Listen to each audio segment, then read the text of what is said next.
Thanks, operator. Good evening, everyone, and thanks for joining the call. On behalf of Batliwala and Karani Securities, we welcome you all to IDBI Bank Limited 1Q FY21 post-results conference call.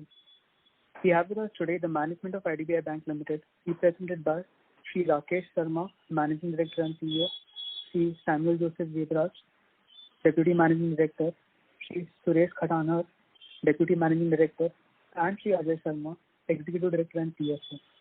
The bank's detailed financials and presentations had already been uploaded on bank's website, and I believe most of the audience would have managed to see that. I would now request MD and CEO sir to start with the call with his opening remarks on 1Q FY21 results, post which we can start with the Q&A session. Over to you, sir. Thank you very much. So, ladies and gentlemen, thank you for joining this IDBI Bank analyst meet.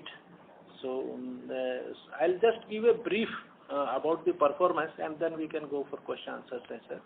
So, the bank has earned a net profit of 144 crore as against net profit of 135 crore for the quarter ended March 2020.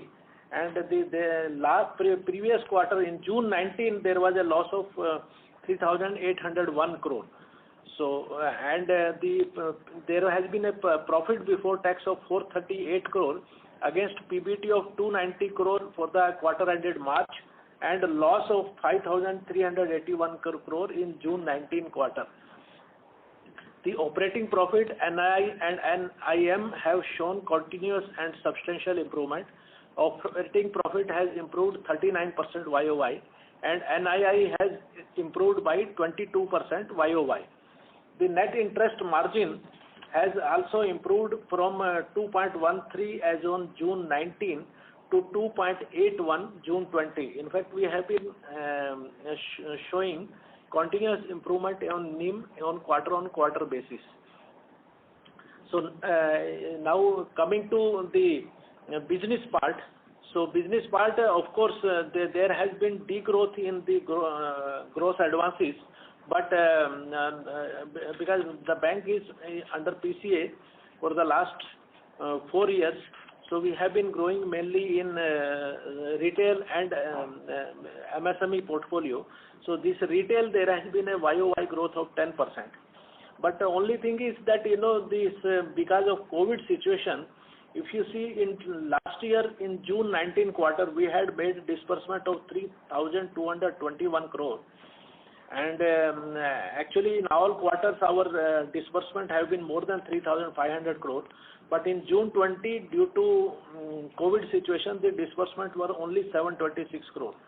So, but I feel that the going forward now, when the position stabilizes, so we will start looking for some growth in retail advances and MSME advances. As far as MSME advances are concerned, we have been focusing more on these two now during this quarter. One is that GECL loans, where it is guaranteed by the Guarantee Corporation, where we have in fact around 450 crore has been disbursed, and up to July, as per the eligible borrowers, 48% sanctions have already been conveyed. And similarly, we have been focusing on more on gold loan portfolio. So gold loan, there we have shown good disbursement of almost 600 crore during the first 4 months. So this gold loan and this guaranteed advances, these are showing good growth. As far as deposits are concerned, the CASA ratio is around 47%, 47.55%. And there has been some YOY growth, especially in saving bank, it has been 12% growth, although current has degrown. So, the retail to RAM portfolio to total corporate, that ratio has improved to 57%. It was basically 52% as in June 19, now it has improved. So, coming to the quality of assets, the net NPA has declined from 8.02% as on 30th June 2019 to 3.55% as on 30th June.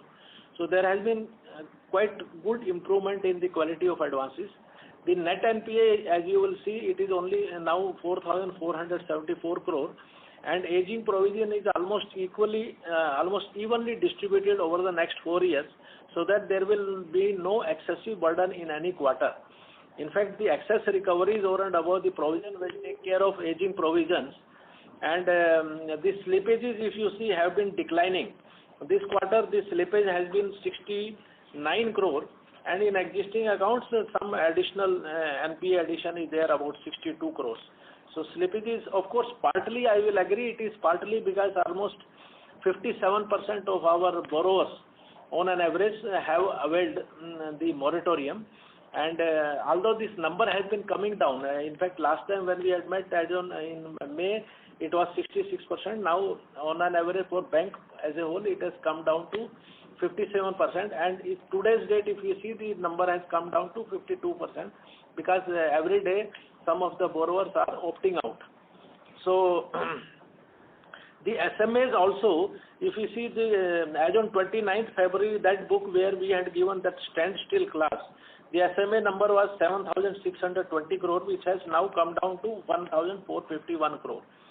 And the other than those borrowers who had opted in, opt-out customers, the SMA figure is 1633 crore, and it is like SMA2 is only 300 crore. So it is total SMA2 is 530 crore as on 30th June, which is number is quite under control. So this number is showing. So that's why, although some concerns are being shown that after moratorium what will happen, we are in touch with our borrowers, and I can say that out of those borrowers who have availed moratorium in home loan, 90% are with 700 and above CIBIL score. So we don't foresee much higher slippages in those, but still we are keeping a watch over that. I can say that this COVID provision, although it was not required by RBI, because already we have done 10% provision in March, but still around 189 crore we have made additional provision, and as of date now we hold around the provision under COVID is 436 crore. So the provision coverage ratio, as you know, it is 94.71%, which is the highest in the industry. And as now regards the capital adequacy ratio, the capital adequacy ratio was 13.37 as on 30th June 2020, and CET was 10.59%. So although as per the capital requirement, we are well capitalized, and if the position is under control, the COVID situation does not deteriorate, then within this capital we can achieve growth of 8 to 10% in advances. Although we are not targeting much growth due to COVID situation, we are targeting a growth to 8 to 10% in SRA products, home loan, and the corporate folio around 4 to 5% only, and MSME and this retail also 4 to 5%. So this overall growth we are not targeting much. Once the position stabilizes, we will be going selectively for the industry. So we can say that bank has complied with all the PCA parameters. Now the profit also for this Q1 there is a profit. So hopefully we will write to RBI. So we should be out of PCA, but ultimately it depends on the RBI. So this the overall, I think the cost to income ratios and other ratios, slightly there has been quite improvement.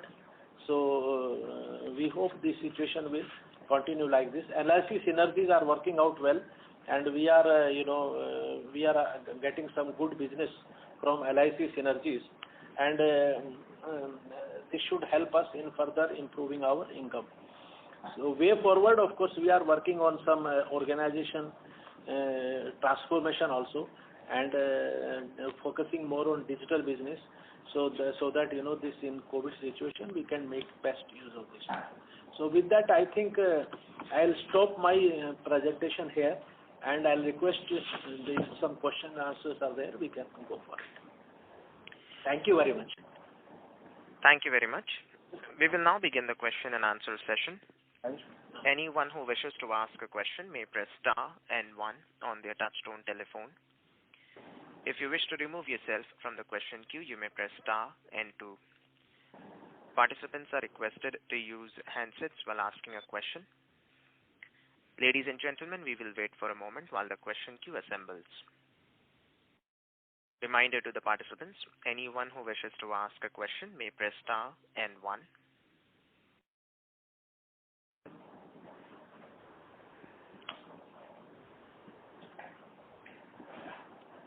The first question is from the line of Rahul Nair from SBI Mutual Fund. Please go ahead. Hello. Hello. Hi sir. I had a query on your housing finance business. So, would the bank be willing to act just as a sourcing agent for LIC Housing Finance and stop booking loans in its own book now? No, we as of now we don't have such plans. But yes, we have signed an agreement with LIC Housing Finance, whereby they will be working as our corporate DSAs.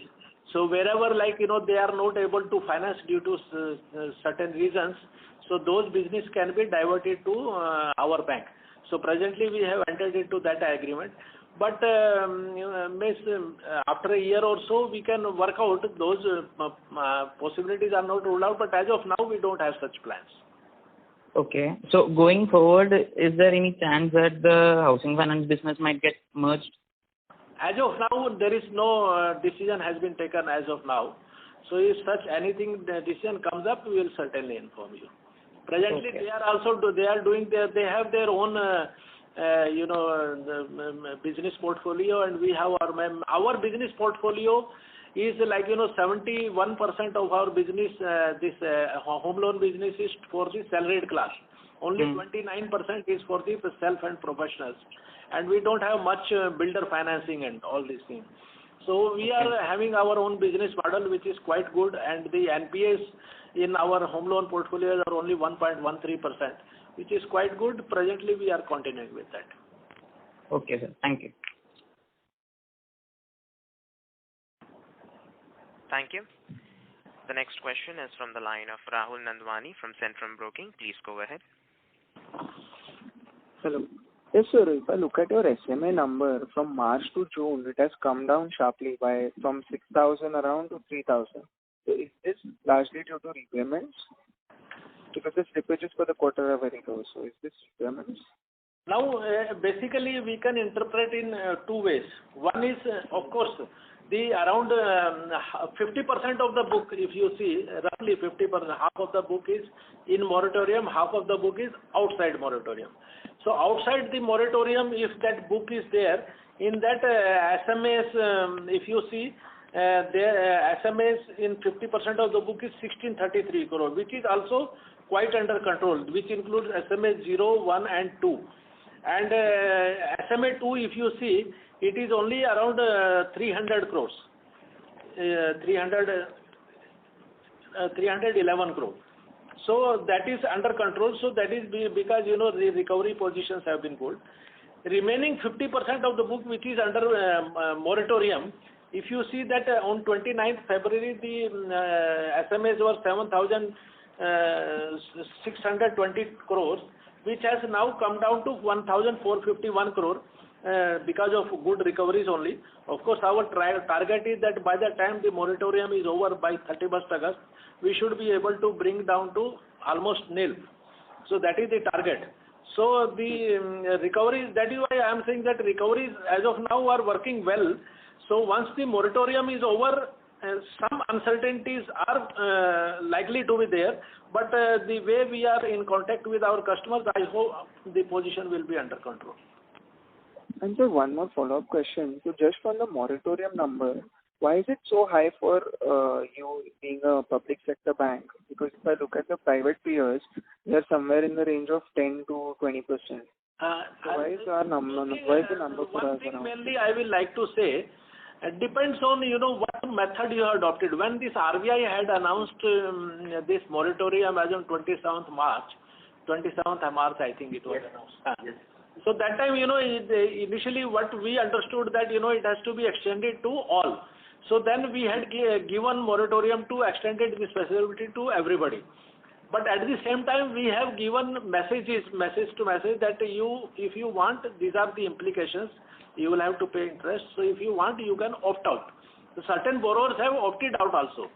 But you will agree that some borrowers basically may not exercise the option. So and all these things. So since we had gone for opt-out formula, so around 53% have still opted out. So around 47%. But so maybe some of the banks who have gone by the other way around, that okay, only who applies, they will be given moratorium. So there maybe numbers are less. So that I think is the reason.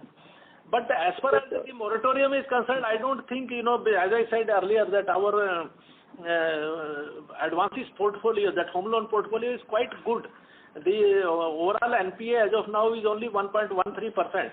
So I don't see there will be much, downside to this. No, just from a collection perspective, I mean that if 50% of your book is under moratorium, going forward as the moratorium ends, don't you think the collection efforts will be very cumbersome? No, there, in fact, as I said, we are in touch with our collection method is, quite strong. That is okay. And we are in touch. And secondly, we have also done deep down study also, that analysis with our borrower. Some 30% of the borrowers are having account with us only, saving bank or current account, from where this EMI comes. And they are maintaining sufficient balance, but still they have opted. So that is why we don't feel that, there will be, more casualties in this regard. Okay, sure. Thanks. Thank you. The next question is from the line of Bunty Chawla from IDBI Capital. Please go ahead. Congratulations, sir, on a good set of numbers, and thank you for giving the opportunity.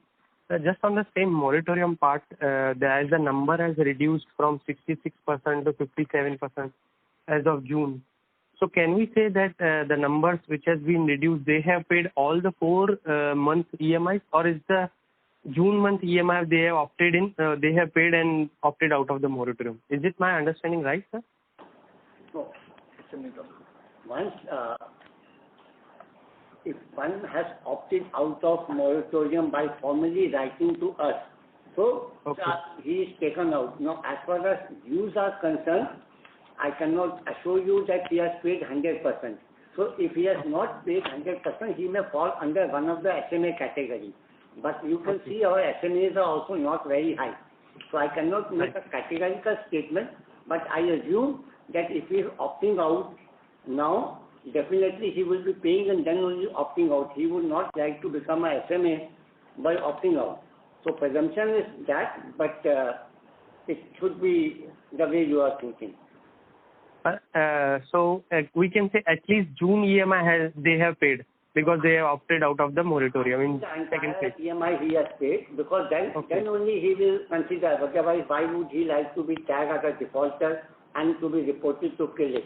So if he has a moratorium option available, if he is opting out, definitely he had the liquidity to pay. Right. Secondly, sir, although we have a good amount of Tier 1 ratio at 10.6%, no doubt about that, but we are seeing in current situation, most of the banks are going for the capital raise, and as we are having a good amount of CMP above price to book value, so are we thinking on that process to raise the capital? Yes, in fact, both Tier 1, of course, presently we are not thinking, but Tier 2 capital, earlier in March 2020, we had raised 745 crore. January, sir. So, January 20. 745 crore we has raised. So that also, anytime, once we are out of PCA, so that will help us in going for lower interest price. So cost will be less. So we are waiting for that, and then anytime it's a very short process. Immediately we can go to the market and raise it. So that we will try to raise. As you have rightly observed, thank you, that this our basically CET1 is quite good. So and Tier 2 will be in a position to raise. And second, of course, for equity also, we have presently AGM approval for raising equity of 11,000 crore. Again, we have moved resolution into the AGM. So I think within within next month, we will also start the process for raising capital. Okay. And sir, lastly, on this PCA part, now any indications from RBI we are getting, or any expectation we are expecting in next quarter we should be out of the PCA, because last 2 quarters we are able to make the profitability, which was the last requirement pending as such. So we have, as I said, our job is to improve the performance, and that we have been able to achieve the parameters. Now, of course, we are in correspondence with RBI, or various other correspondence also takes place. But ultimately, RBI has to decide, so it is their prerogative, so they will decide, and then accordingly, let's hope for the best. Sir, lastly on this, as you said, we has been continuously speaking to our borrowers, although moratorium number is huge. Any estimate or any expectation you have how much kind of slippages, how much kind of NPA you are expecting as the moratorium goes out of the ends, or as on August 30? Any expectation, any guidance, or any trend line you are seeing, if you can share, it will be very helpful. Thank you.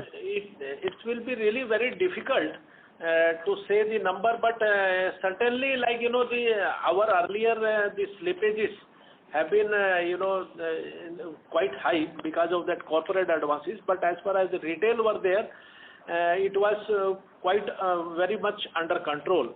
But still, I feel that in any such situation, we should be able to restrict our slippages within 2 to 2.5% of the total portfolio. So that is our target, and effort will be there, that we should be able to restrict within 2.5% of the portfolio.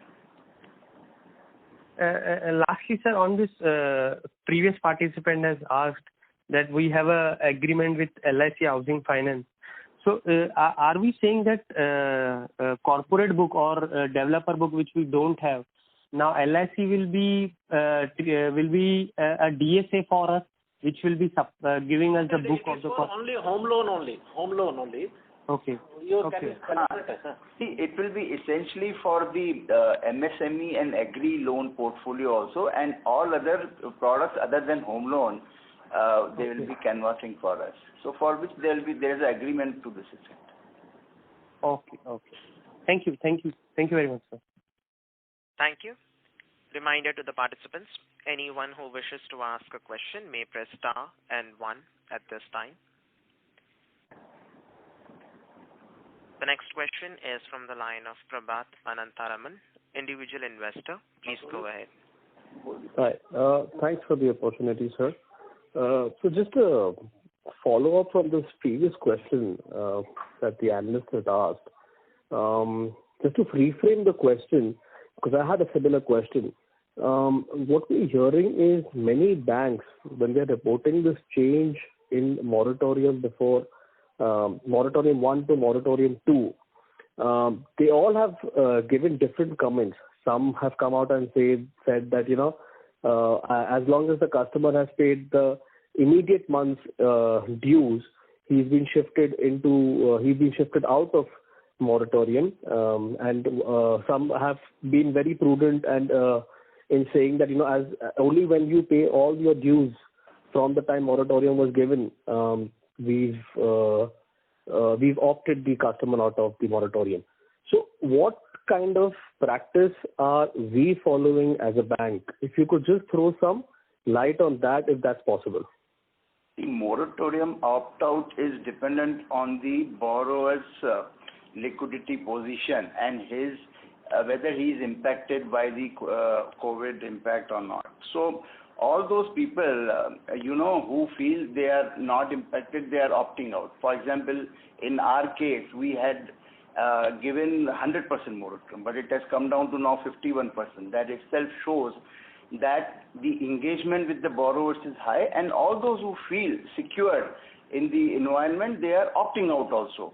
Now, another thing which MD sir mentioned, that there are standing instructions, customers, so we could check the balances.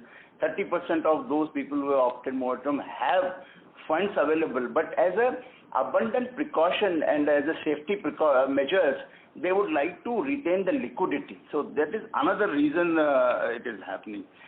So it is not a cause of concern. Moratorium has to be seen in the light of whether today you see we have no NPAs, but if you see some other banks, they have declared very huge slippages. So it is a model which you follow, and it has to be seen in conjunction with the SMA. So what IDBI has followed a very strong follow-up mechanism. We have in fact launched a campaign known as a Bandhan, whereby we are contacting all the borrowers one-on-one basis, making them understand pros and cons of moratorium. So depending on their ability, they are opting out or opting in. Opting in is happen. So moreover, I must also inform all of you, we have taken a proactive measure of setting up a separate collection vertical now. So that will, going forward, proactively we have set up. So going forward, in case the efforts have to be intensified, that will be quite helpful. Right. So is it fair to assume that a large part of your customers who opted out of moratorium 2, between moratorium 1 and 2, are people who would have paid a large amount of their overdues and are now fairly liquid? Yeah, so we said already 30% which are standing instruction in my book we could check. But then, in other cases also, where we have started contacting, the responses are very positive.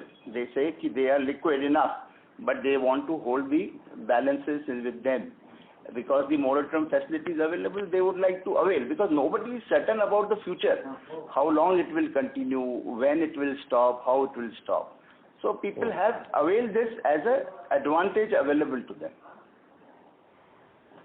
Fair enough, sir. Thank you. So that brings me to my second question. What kind of growth drivers are we seeing on the NIMs for FY 21-22? NIM. No, net interest margin, basically, it will come from interest NII, as you know. I know that. I'm saying what kind of drivers, what are we seeing it more from the retail side, are we seeing corporate book expand? So what kind of drivers are we seeing? What kind of business drivers are we seeing in there? Basically, that's what I wanted to explain to you. So one is driver is that, our focus on the CASA book, so reducing the cost, that interest expenditure cost. So that is also, so that you have seen, the cost of deposits and cost of funds has come down quite substantially. So that is one. Then this, of course, mainly it will come from this, presently we are growing in our SRA book, retail book only. So there it will come. And thirdly, it will come from is basically the recoveries which we make. And partly it goes towards the interest account. So all these three factors will contribute, and I am expecting around, this more than 2.75, we will be able to maintain it. Right. Thank you. So just the last question. This is more on the industry side, and based to what we are hearing in the media these days. There's a lot of talk going on about, the RBI should be acting as a backstop for, the government's debt monetization, given that we are on track to reach a 7% fiscal deficit. This was last done about a decade ago, where the RBI would buy government debt and the government would use that to, provide a fiscal stimulus to the economy. And last time when it was done, there was a lot of proliferation involved. As a banker, sir, what would your, take be on should the RBI be providing the government a backstop, or do we have enough liquidity in the system to for the government to drive its own recovery? Okay, so let us see. The announcement is started from 27th March, and where the Reserve Bank of India governor came and addressed and gave a lot of policy measures. And since then, we have seen the MPC taking unscheduled meetings and then coming up with some kind of rate reductions. We have also seen other policy measures which have come from the government. So if we see the overall scenario whereby the government is quite committed, they have given a big plan for the boost in the economy, which is also related to not only the injection of the liquidity, but also opening up various sectors and also taking up issues related to various reforms. But coming back to the Reserve Bank of India, please, I think the kind of commitment which Reserve Bank of India has demonstrated, that they are on top of it, ample liquidity is available in the market, and they have taken all the due steps. If we also see what has been written in the Financial Stability Report, even though some caution has been shown to the market that there could be issues going forward on the asset quality, but I believe that RBI has been taking all the steps to ensure that government's funding plan is met adequately, because right now also in the system there is enough liquidity to support the government borrowing plan. I would not like to stick my neck out at this stage to suggest that the Reserve Bank of India will be directly buying the government debt, but we'll have to see that coming, and let us wait for the 4th August MPC, and then we will come to know what they are thinking. Right. Thank you, sir, and best of luck for the future. Thank you. Thank you very much. Thank you. The next question is from the line of Jay Prakash from HSBC. Please go ahead. Hi, thanks for taking my question. I see a USD bond getting matured this year in the month of November. Any plans regarding refinancing of the same, like will it be refinanced through any plans on further USD issuance, or you plan to refinance it otherwise? MTN, November. Yeah, MTN bond. MTN, November. Okay, so the MTN borrowing which is there in November, we at this point of time are not envisaging to go for the refinance. We have ample liquidity available, and we'll be using our own liquidity resources to repay that MTN borrowing. Because as you know, we continue to be under PCA, and we do not have at this point of time room to grow the asset book. But as and when we come out of the PCA, we have our backup plans ready. Once that happens, we will evaluate our liquidity position, and based on the conditions emerging, we will take a call on raising of the further MTN going forward. Okay, thanks for that, sir. I'm not sure if I missed it earlier, but on the PCA matrix, I see that there's an amber color on the profitability, like T3 complied with for last 2 consecutive quarters. So are we still under the PCA framework, and are there any implications on with reference to this? Yeah. So technically, yes. As far as the profitability criteria is there, we are under the T3 category because we have been making losses for last 4 years. But we have seen it in the past that permission has been given once bank has complied with the net NPA capital criteria. Then if the bank has turned profitable, positive ROA for 1 or 2 quarters, permission has been given. So we are also seeking RBI approval for that. But technically, yes, one criteria of PCA is still not fulfilled, and it will take a long time because it says positive ROA for positive 1 full year. Yeah, for 1 full year. So it will take another 2-3 quarters to show that. Okay. Thanks for that. That's all. Thank you. The next question is from the line of MB Mahesh from Kotak Securities. Please go ahead. Good evening, sir. Just wanted to check, for this financial year, could you give us an update on what kind of recoveries are you expecting, and which would that large ones be on the profit side? Recovery, you see, if during this current quarter, because the NCLT hearings were not happening, now of late it has started happening. But despite that, through our negotiated settlements, one-time settle and one case OAD also, we have been able to make total recovery, which partly it has gone to interest account, partly from TWO. TWO was 117. So total recovery during the current quarter was 528 crore. But once now, because our almost 70% cases are in NCLT, so all these measures will continue, and I expect that minimum 1,000 crore recovery we should be able to make every quarter. So that is my target. Minimum 1,000 every quarter should be the recovery. And of course, it depends on various. We will also try for AOD. Certain assets have been identified for sale to ARCs. So if it fructifies, so that also means, so all including more than 1,000 crore every quarter we are expecting.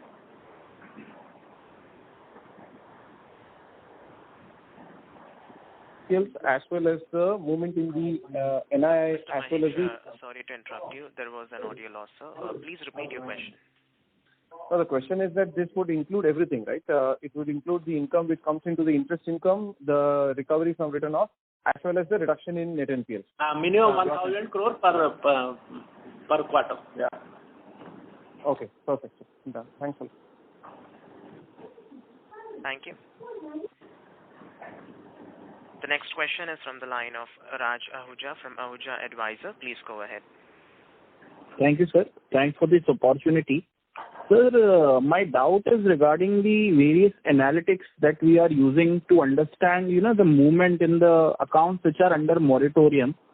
So what kind of movement you are seeing in these accounts? Is there any cash movement that is happening inside these accounts? And were you able to analyze why exactly these customers have taken the moratorium? If you can split it between if there is a genuine liquidity issue or the customer were, a bit hesitant to pay because, given the situation and uncertainty around, were you able to do this kind of analytics to the portfolio which is under moratorium? Yes, certainly we have been doing this analysis. And first of all, as we have been saying that, we had gone for this opt-out formula. We had given this facility to all the borrowers, and whosoever wants to opt out, will opt out. I will not say that some of the borrowers are passive. I will not say that word. But yes, certain borrowers, basically, they that way, they have not sent emails that, we should be opted out. They should be opting out. So that is why our number, because of this practice which we have followed, is slightly high as compared to other banks which have gone for the other way around, that they have asked the customer that whoso wants to avail, they should send the letter. So that is number one.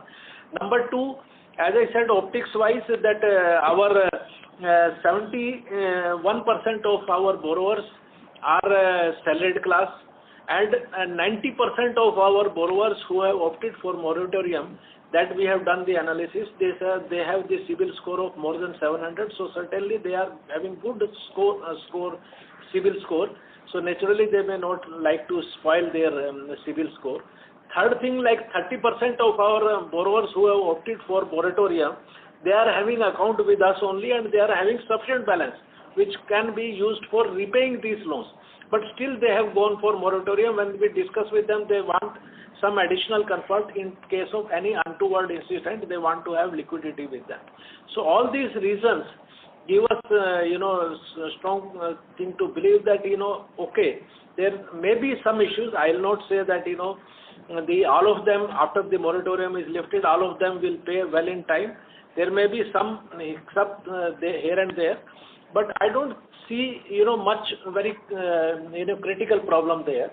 So we are in touch with the customer, and that's why I said, we will like to restrict the slippages to less than 2.5%.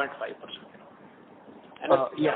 Sir, if I can add, since you asked about the cash movements into the account, even after disbursement of 726 crores in the first quarter, the overall book has depleted. That itself shows the cash is coming in, people are paying, and monies are routed into the accounts. Sure, sir. Sir, just a small clarification. As you indicated that 30% of our customers who have bank account with us on the remaining 70% of the customer, it could happen that since our, moratorium policies are much customer friendly, so it could happen that in case they have another loan with some other peers who are, not that friendly with their customers, and they are insisting on the customers to pay the loans. So it could also happen that they are paying their loans while have taken the moratorium on our side. So even this is the possibility. Were you able to, even look at these aspects? No, so this data has been mapped with the CIBIL data, where we have checked if our borrower has availed moratorium from other bank and whether they are current with them and they have availed moratorium. So that kind of abnormality is not there. So this is being done. As we said, we are meeting all customers also, and these aspects are properly checked internally. Sure, sir. And just last question, on the collection front, now since, the major focus would be on the collection, so just wanted to understand inside the OPEX, how you would be accounting for the collections going ahead? So we were mentioning some time back that we are putting into a dedicated collection vertical headed by executive director. So the focus will remain, it is a proactive measure which we have taken, and it will be focused collection vertical. So I think that should help us to put in a good mechanism of collection as well as recovery, and it will be supported with the digital channels also. Sure, sir. That's helpful. Thank you. Thank you. The next question is from the line of Jai Mundra from B&K Securities. Please go ahead. Yeah, hi sir.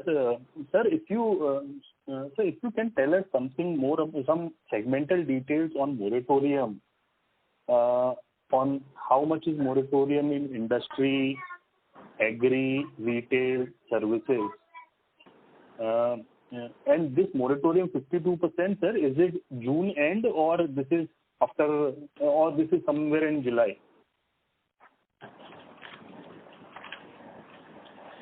Okay. Should you take? Okay. Yeah, hi Ajay this side.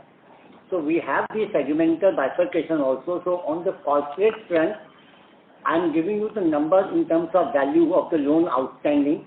About 60% in the corporate segment are under moratorium, while in the retail it's about 55%. So as we said, average is about 56-57%. And as we look the numbers today, it comes to 52%. But I like to mention here, corporate, even one large account, the number of accounts, if you see in terms of percentage, they are lesser. But even one or two large borrowers opting for it, it becomes in terms of value higher. So that is how in the corporate segment, overall 60 is there, and retail about 55. Correct, sir. And sir, in your assessment, which industries are more affected? I mean, we may have by now you would have seen some of the underlying cash flow in these businesses also. It's just that they have taken moratorium, but the underlying business momentum in those industries is reasonably healthy. So in your assessment broadly, let's say apart from travel, tourism, restaurant, which other industries do you think is relatively more impacted and which is least impacted? I mean, that would help, sir. Apart from this usual like travel, tourism, airlines. Yeah. So this basically what I will say that travel, as you have rightly said, travel, tourism, aviation, that is affected much. And fortunately for us, we do not have very small exposure on these industries. So that way we are not affected by that. Now the industries which are second, I think, which will be affected little bit and who have availed for moratorium is basically those this EPC and all these things, because their work also, because of non-availability of labor and all these things, so their work is affected, construction and EPC. So some of the borrowers of course have exposure and they have availed moratorium. Then comes these industries like, as per our the discussion with the borrowers, the steel and this manufacturing activities where less manpower is required, these are not affected much. So there, in fact, although some of them might have taken availed moratorium also, but still I think they are not affected much. So that way. And power, in fact, power is there. Some of them, yes, we are having the exposure, and some of them have availed moratorium also. But because of this DISCOM loan, which the government of India, 90,000 crore, they had indicated that DISCOMs, these SCBs can take loan. So with that, we are quite comfortable, and they are also saying that since the DISCOMs, basically the payments are coming from DISCOMs to them. So once if DISCOMs have enough liquidity by raising these loans, so they will not be affected. So that's why our moratorium as on 29th February also, even these big power projects, they were not even under SMA 0 or SMA 1. So that way I think so different type of industries, different impact is there, but certainly yes, to some extent most of the industries are affected. Consumer oriented and all these things, they may not be affected much. So like this. Sure, sir. And secondly, sir, if you can talk about your, if let us say RBI were to permit a one-time restructuring,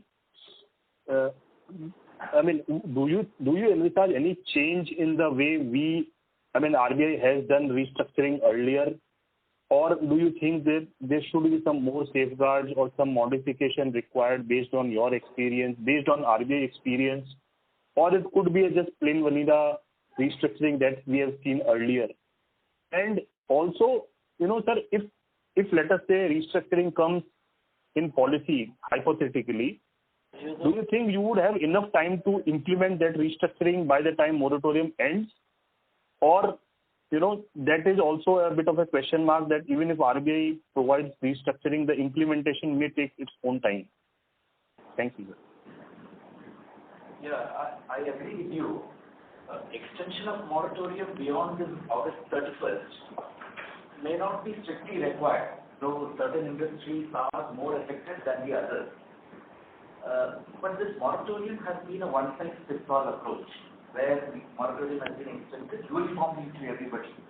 While that is right, to overcome the initial shock, I think going forward in sectors which have been impacted more, like travel, tourism, restaurants, and the other sectors whose business model has been changed for good for a very long time, I think they need a restructuring package. Now, what the restructuring the regulator will come up with, we are not aware. But indications are, industry expectations are that there could be some sector-specific restructuring. Now, as regards to other questions, what format this restructuring could be, I think we have evolved, or this restructuring has become very nuanced, where the sustainable debt, the unsustainable debt, how to treat the unsustainable debt, over a period all the banks have gained experience, and we hope that all this will be factored into the scheme that RBI will bring into. But there is a lot more maturity today in the banking sector, having seen these cycles of stress in the past few years, that we will be able to do a better restructuring than what happened, let's say, some 10-15 years back under the various schemes.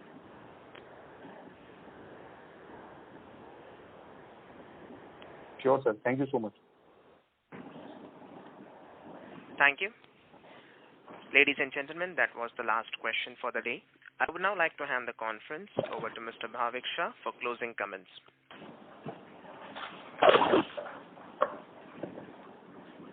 On behalf of Batliwala and Karani Securities, we thank IDBI Bank Limited management for giving us the opportunity to host the call. Thank you everyone and have a good day. May I request the MD sir to kindly give the closing comments to this quarter. Over to you, sir. Thank you. On behalf of IDBI Bank, I thank all the participants for joining the conference. I understand that there were other engagements also, but still they have been able to make the conference, and it has been quite interactive. So most of the questions we were able to reply. Some of the questions which maybe immediate data is not available, I'll request the analysts that if they need additional information, they can contact our CFO and additional information will be given to them. So thank you again, and thank you the coordinator also for joining, and kindly now you may disconnect.